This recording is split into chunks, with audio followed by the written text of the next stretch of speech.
Muy bien, muy buenas noches, amigos. Esta es la sección 10 del ciclo de conferencias Apocalipsis, el quinto evangelio. La intención de este estudio es facilitar el entendimiento del libro Apocalipsis y que tengamos la facilidad de tener herramientas para acercarnos al libro. Vamos a hacer un corto resumen de lo que vimos la última vez en la sección 9. Recuerden ustedes que vimos el capítulo 7 de Apocalipsis. Hablamos acerca de los 144,000 y también hablamos acerca de las discrepancias que existen en la lista de tribus que son presentadas en los 144,000. Dijimos y demostramos en la sección 9 que basado en el criterio de identificación de puntos literales en el capítulo 7, tuvimos que concluir que los 144,000 es un número simbólico, no implica una cantidad determinada de personas, sino más bien el nombre de un grupo indeterminado de personas. Dijimos que los 144,000 son aquellos que van a recibir a Dios vivos, no van a morir, van a ver a Cristo venir en las nubes. Va a haber un grupo gigantesco de personas, según lo que dice Pablo en primera de Tesalonicenses, capítulo 4. Pablo dice que va a haber un grupo de personas que van a salir de las tumbas, pero va a haber personas que van a estar vivos y van a ser elevados hasta las nubes para recibir a Cristo. Esos que van a recibir a Jesús vivo son los 144,000. Pero recuerden que hay una otra cantidad de personas que ya han muerto en Cristo y también van a resucitar. Pablo dice, no te preocupes por la gente que murieron, esa gente también va a resucitar y va a ver a Cristo. Así que eso fue básicamente lo que discutimos en el capítulo 7, la sección 9, la vez anterior. Para volver al santuario, porque dijimos que Apocalipsis está escrito en torno al santuario y mencionamos que en el capítulo 1, versículo 5, Juan dice que Jesús nos amó, haciendo referencia a la muerte de Cristo en la cruz, donde murió nuestro cordero, el cordero que fue inmolado en la cruz, representando el altar de sacrificio. Luego dice que Jesús nos lavó, decía Juan en el capítulo 1, versículo 5, haciendo referencia al lavacro. Y naturalmente diciendo que Jesús cumplió esta parte del lavacro con su resurrección. Luego en Apocalipsis 1, versículo 12, vimos a Cristo en el candelabro y dijimos que estaba justo detrás del candelabro antes del mensaje de las 7 iglesias del capítulo 2 y capítulo 3. Luego entonces en el capítulo 4 vimos a Jesús en el trono y dijimos que el trono estaba representado en el santuario de Moisés por la mesa de los panes con sus 2 hileras de panes.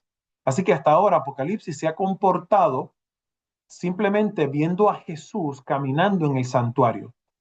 En el candelabro, Jesús estaba frente al candelabro justo antes del mensaje de las iglesias como un símbolo de decirle a las iglesias, yo estaré con ustedes siempre y les voy a hacer que ustedes brillen y siempre la presencia del Espíritu va a estar con ustedes. Ahora bien, estaba justo frente a la mesa de los panes antes de los sellos. Y les dije que los sellos es el plan de Satanás para atacar a las 7 iglesias. Y Jesús estaba como pan diciendo a la iglesia, no te va a faltar bendición. Pan, yo soy el pan de vida. Ahora mismo no hemos encontrado todavía la mesa del incienso, el altar de incienso. Así que vamos a dejar que eventualmente la Biblia nos revele en el libro Apocalipsis el altar de incienso. Muy bien, para que tengas una idea de qué estamos hablando, esta es la parte interna del santuario. Ves aquí que tenemos el candelabro con sus 7 patas y te mencioné que el candelabro representaba a las 7 iglesias, que es este que está aquí. Luego entonces, en los lados del norte, hacia el norte, estaba la mesa de los panes con sus 2 hileras de panes. ¿La ven aquí? 2 hileras de panes representando al Padre que está sentado en el trono y al Hijo que está sentado en el trono. Y es curioso porque aquí debajo de la mesa dice la Biblia que había libación, que había jugo de uva, porque cuando Jesús se sienta aquí, ya ha derramado su sangre por nosotros. Es el cordero que fue inmolado, lo vimos en Apocalipsis capítulo 5. Ahora les dije que falta encontrar este mueble que vemos acá, que es el altar de incienso, y naturalmente, en cierto modo, el incensario que ustedes ven aquí. En términos del resumen, para que tengan un resumen gráfico de lo que hemos visto en el libro, a mí me encantan estos resúmenes porque me hace entender un poco mejor las cosas. En el capítulo del 1 al 3 vimos la introducción. Y Juan dice que es la revelación de Jesucristo. El capítulo 1 del 4 al 8 nos dice lo que Juan presenció, de lo que fue testigo, lo que él vio. Dice que Jesús es el primogénito de los muertos, nos amó, dice Juan, el altar de sacrificio nos lavó, eso ya lo mencioné. Del capítulo 1, del 9 al 20, es la primera visión. Dice que Juan fue tomado en visión. Nos dijo que Jesús está en el candelabro. Dice que las estrellas que están en la mano de Jesús son ángeles. Y dice que el candelabro, los 7 candelabros son las 7 iglesias. Del capítulo 2 y 3 es el mensaje a las 7 iglesias. Y dijimos, perdón, que el mensaje a las 7 iglesias es la historia de la iglesia de Cristo desde el comienzo, o sea, desde los tiempos apostólicos hasta la última iglesia, que es la iglesia de la Odisea, cuando Jesús habrá de regresar. El capítulo 4 es la segunda visión, se presenta como la segunda visión. Juan ve un trono y dijimos que ese trono representa la mesa de los panes. Juan ve 4 seres vivientes y hablamos de esos 4 seres vivientes. También dice que vio 24 ancianos. En el capítulo 5 vemos que aparece un libro y hay un llanto en el cielo porque nadie puede abrir el libro, pero entonces aparece el Cordero Inmolado que puede abrir el libro porque ha vencido. Y entonces abre el libro y sus 7 sellos y aparece el Cordero. Luego entonces en el capítulo 6 vimos los 7 sellos en detalle y con los 4 caballos. Finalmente en el capítulo 7, la vez anterior, hablamos de los 144,000. Te pido por favor que bajes la presentación, porque con este gráfico tú puedes estudiar Apocalipsis poco a poco y entender su contexto. Recuerda que dijimos que Apocalipsis es un libro que tiene múltiples comienzos y múltiples finales. Muy bien, para esta noche vamos a estar hablando de Apocalipsis capítulo 7 del 9 al 17, así que busca tu Biblia y busca Apocalipsis capítulo 7 del 9 al 17 y también Apocalipsis capítulo 8 del 1 al 5. En esta noche vamos solamente a dar la introducción de las 7 trompetas, solamente la introducción de las 7 trompetas. Muy bien, vamos entonces a Apocalipsis capítulo 7, versículo 9 en adelante, y dice así: después de esto miré, y he aquí una gran multitud, la cual nadie podía contar, de todas las naciones y tribus y pueblos y lenguas, que estaban delante del trono y en la presencia del Cordero, vestidos de ropas blancas y con palmas en las manos. Versículo 10.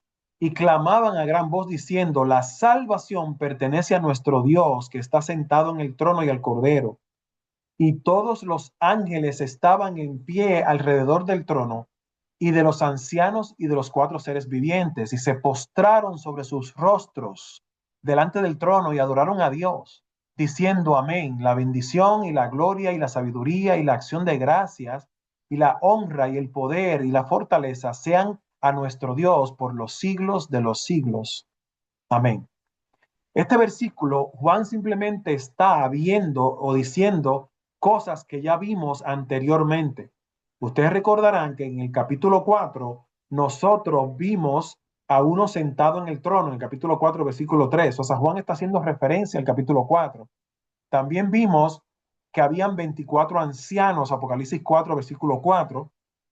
Y también vimos los seres vivientes en Apocalipsis 4, versículo 6. O sea, Juan está diciendo: todavía yo estoy en esa primera visión, porque todavía Juan está dentro de la visión de los sellos en este capítulo 7. ¿Está bien? Ahora bien, seguimos para adelante. Dice acá: entonces uno de los ancianos habló diciéndome, y ahora viene el anciano y le hace una pregunta. Le hace una pregunta. Aquí está la pregunta que le hace y le dice, Apocalipsis capítulo 7, 13.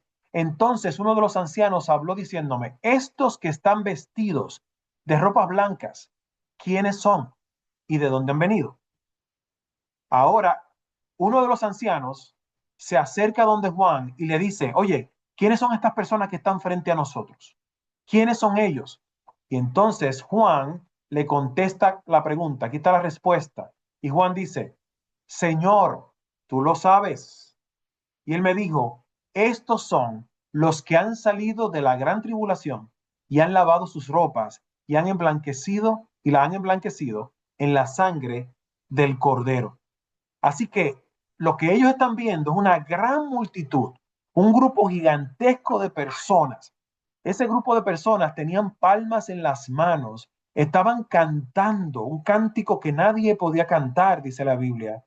Estaban exaltando a Dios, dando gracias porque Dios es su Salvador y Jesús es su Redentor. Tenían palmas en las manos. Esto nos recuerda al domingo cuando Jesús fue recibido en Jerusalén con palmas en las manos.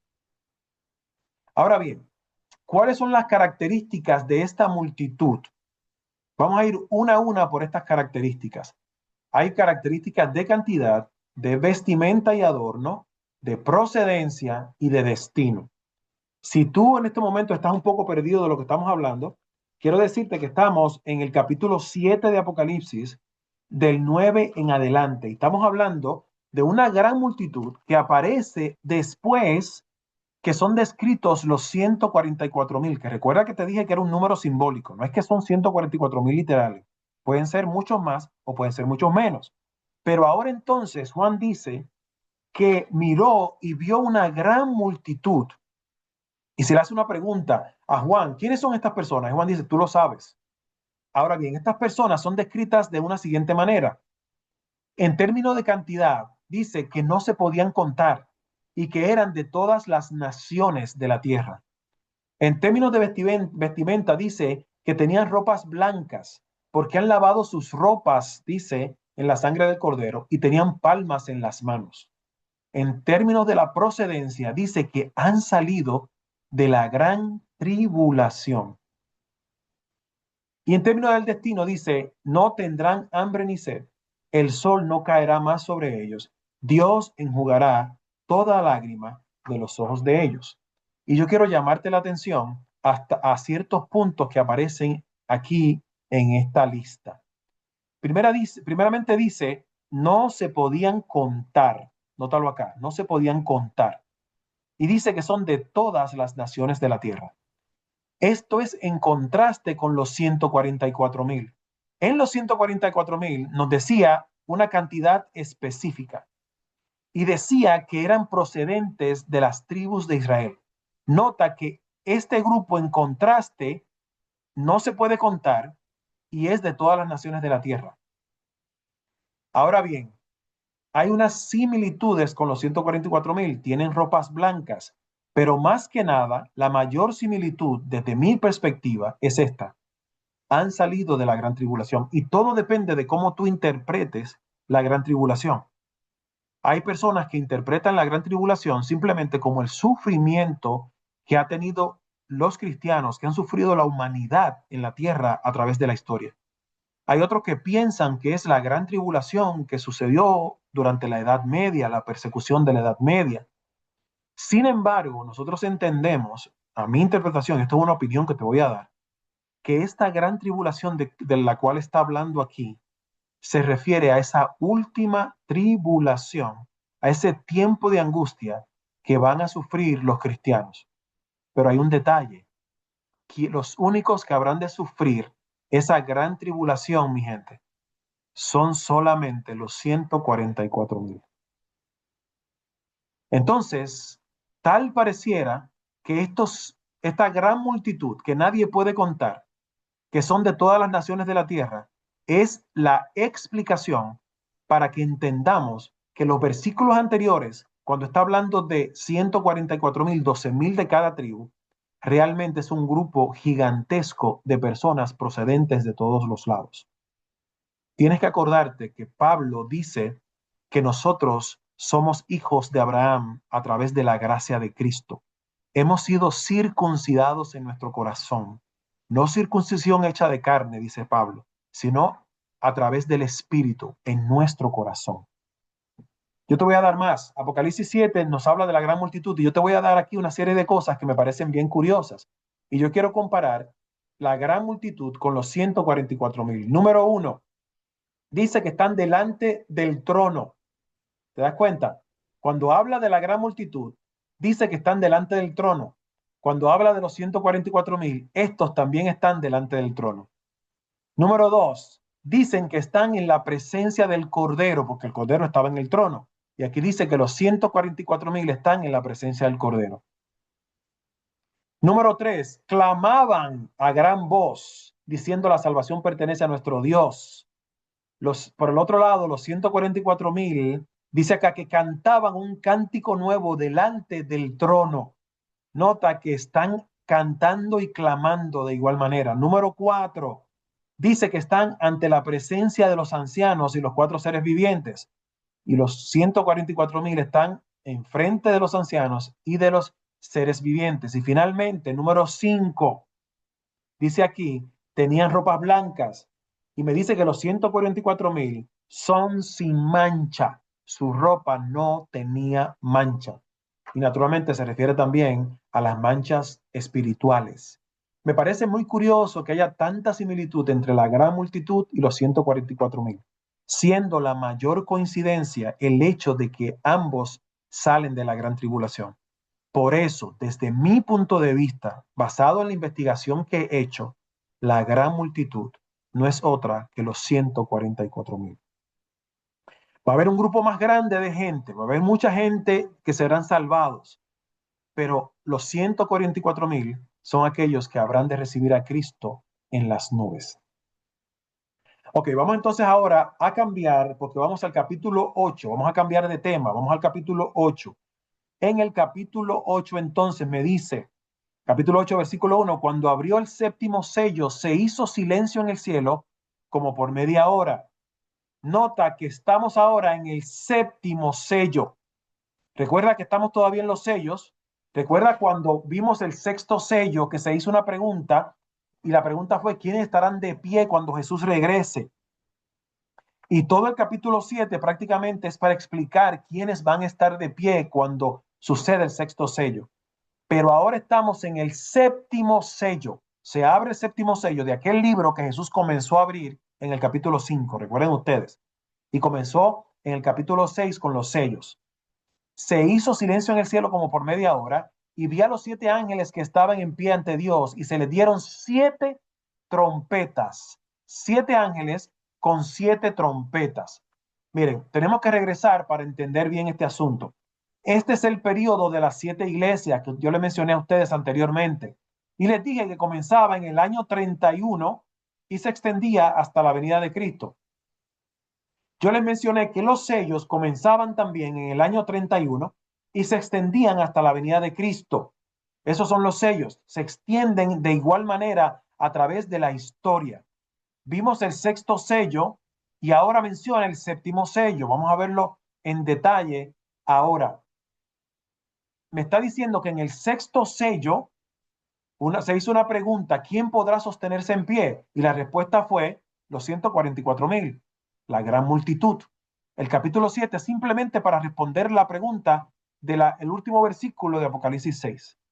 Ahora bien, dice la Biblia en el capítulo 8 que ahora estamos en el séptimo sello. ¿Y qué se hace? En el séptimo sello dice que hay un silencio en el cielo por media hora. Y dice que 7 ángeles toman 7 trompetas. Muy bien. Media hora. Yo sé que probablemente te estarás preguntando, ¿qué es eso de media hora? Hay varias interpretaciones. Una de las interpretaciones dice que es simplemente una pausa corta, no determinada, no específica de tiempo, sino una frase idiomática que implica un tiempo corto. La otra interpretación dice que es un tiempo específico. Media hora serían específicamente 7.5 días. ¿De dónde sacamos esto? Bueno, en el libro de Ezequiel, capítulo 4, versículo 6, proféticamente un día es igual a un año. Si nosotros tomamos esta interpretación y asumimos que el calendario judío tiene 360 días y despejamos para X, parece una clase de matemática, ¿verdad? Simplemente te estoy diciendo 360 días dividido en 24 horas. Buscamos los días que tienen 0.5 horas. Estas son las horas que me está diciendo Apocalipsis. Y el resultado son exactamente 7.5 días. Por lo tanto, hay quien dice que ese silencio en el cielo por media hora no es otra cosa que una pausa de 7.5 días. Y hay quien dice que esta cantidad de tiempo es el que se toma Jesús en salir del cielo y regresar a la tierra. Vamos a ver algunos versículos. Apocalipsis 8 dice, otro ángel vino entonces y se paró ante el altar con un incensario de oro y se le dio mucho incienso para añadir a las oraciones de todos los santos sobre el altar de oro que estaba delante del trono. Bueno, aquí te estoy hablando de la otra parte, pero esta media hora es la media hora que según se dice son 7.5 días que se asume que Jesús va a salir del cielo, prepararse para venir a la tierra y va a tardar 7.5 días. Esto es una interpretación, ¿está bien? Ok, Apocalipsis 8 ya les dije que habla de, miren lo interesante. Otro ángel vino entonces y se paró ante el altar. ¿Cuál altar? Bueno, dice con un incensario de oro y se le dio mucho incienso para añadirlo a las oraciones de todos los santos sobre el altar de oro que estaba delante del trono. Pregunta para ustedes, ¿qué altar de oro estaba delante del trono? El trono está aquí, ya lo vimos, porque el trono dice Apocalipsis que estaba frente al candelabro, Apocalipsis capítulo 4. ¿Qué altar? El único altar que está frente al trono es este que está acá, que es la mesa de incienso o el altar de incienso. Otro ángel vino entonces y se paró ante el altar con un incensario de oro y se le dio mucho incienso para añadirlo a las oraciones de todos los santos sobre el altar de oro que estaba delante del trono. Entonces, señoras y señores, lo que estamos diciendo es que acabamos de encontrar el incensario. Ahora resulta que Jesús se encuentra sentado en el trono frente al incensario. Se dan cuenta de que el libro de Apocalipsis está escrito en torno al santuario. Hemos encontrado hasta el momento todos los muebles del santuario. Ahora bien, ¿qué función tenía el sacerdote? ¿Qué función tiene Jesús frente a la mesa de incienso? Noten lo curioso que aquí vemos al sumo sacerdote con un incensario, esto es el incensario, que es un porta incienso pequeño, pero este que ven acá es el altar de incienso. Ahora me dice que el trono estaba frente al incensario. Eso implica, señores, que ahora hemos encontrado el incensario. La pregunta es, ¿cuál es el trabajo del sacerdote en el incensario? El trabajo del sacerdote, de paso, más o menos así se veía el incensario en aquel entonces, cubierto, era hecho de madera de acacia, cubierto con oro. Ardía incienso constantemente. ¿Para qué? Bueno, tenemos que ir a algunos versículos para saber qué era lo que el sacerdote hacía allí. Y este versículo de Lucas capítulo 1, versículo 8 es bien curioso.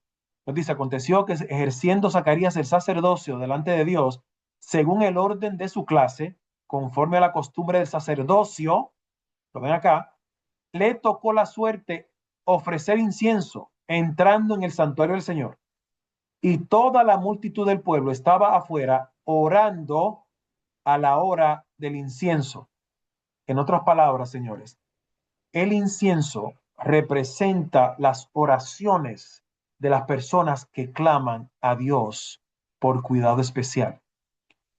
Salmo capítulo 141, versículo 2 dice, suba mi oración delante de ti como incienso, el don de mis manos como la ofrenda de la tarde. Ese incienso representa la oración de los seres humanos que son elevadas a Dios. Son presentadas por Jesús en el altar de incienso y son elevadas hacia el lugar santísimo. Apocalipsis 8 dice, y de la mano del ángel subió a la presencia de Dios el humo del incienso con las oraciones de los santos, humo de incienso con las oraciones de los santos, y el ángel tomó el incensario y lo llenó del fuego del altar y lo arrojó a la tierra y hubo truenos, voces, relámpagos y un gran terremoto. Hasta el momento hemos dicho en el capítulo 8 que aparecen dos figuras, media hora que pudiera representar 7.5 días en lo que Jesús se prepara a venir a la tierra. Y ahora aparece un incensario y un altar de incienso. Esto hace referencia directa al santuario de Moisés. Y ya dijimos que el incensario y el incienso representan las oraciones de los santos que son presentadas ante el trono por Jesús como sumo sacerdote. Dice aquí, otro ángel vino entonces y se paró ante el altar con un incensario de oro y se le dio mucho incienso para añadirlo a las oraciones de todos los santos sobre el altar de oro que estaba delante del trono. Miren lo que dice Apocalipsis capítulo 8. Y de la mano del ángel subió a la presencia de Dios el humo del incienso con las oraciones de los santos.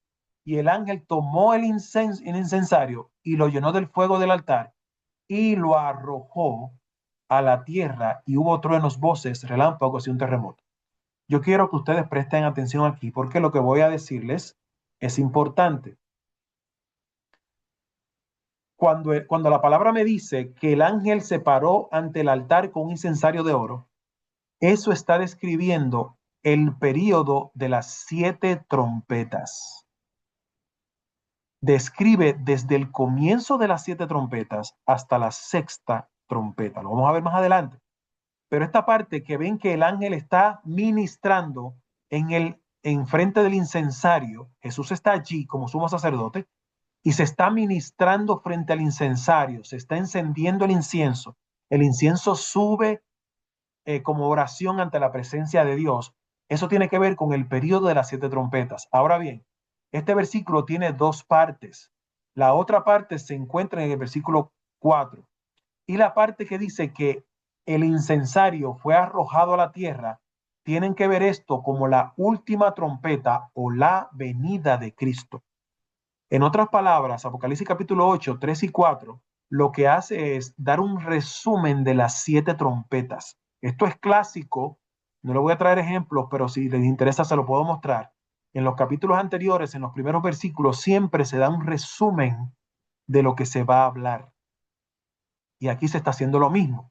Voy a repetir, el versículo 3, cuando el ángel está frente al altar de incienso, ministrando frente al altar de incienso, eso describe el periodo de las 7 trompetas hasta la 6ª. Pero cuando se arroja el incienso a la tierra, el altar deja de hacerse trabajo en el altar, separa el trabajo de Jesús en el altar.